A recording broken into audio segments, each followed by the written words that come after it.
नारोपंत उकेडवे. ही माहिती तुम्हाला यूट्यूबवरती मिळेल बघा.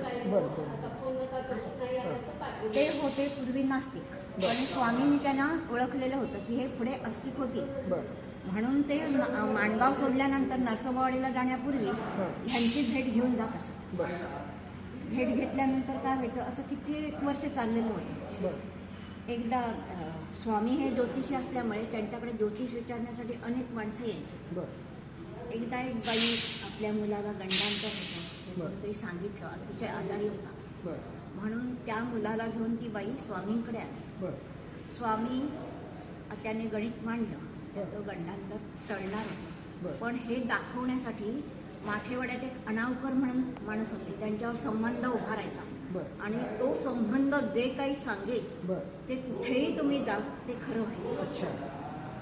आता हे ह्यांना आस्तिक बनवण्यासाठी ह्याने काय केलं, ती बाई मूल नारोपंत उकेडवे आणखी स्वामी त्या अनावकरकडे गेले आणि अनावकरला सांगितलं असं असं आहे. मग त्याच्यावर संबंध उभा राहिला आणि त्यांनी गणित मांडलं, स्वामींनी मांडलं आणि संबंधांनी मांडलं.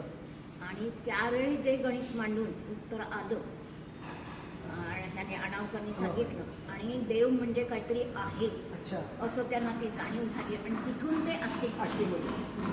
नंतर ते इतके आस्तिक बनले की स्वामी कुठेही असले आणि त्यांना एवढी बारीक जरी शंका आली तरी ते पळत सुटायचे स्वामींच्या भेटीसाठी. आणि स्वामींकडून त्या शंकेचे निरसन झाल्याशिवाय ते परतत नव्हतं. असं करता करता काय झालं, मग त्यांना संसाराचा थोडा कंटाळा आला म्हणून त्यांनी इथे आपली स्वतंत्र राहण्यासाठी एक खोली बांधली.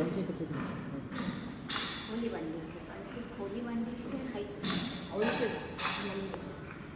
म्हणून ते त्यांनी खोली बांधली.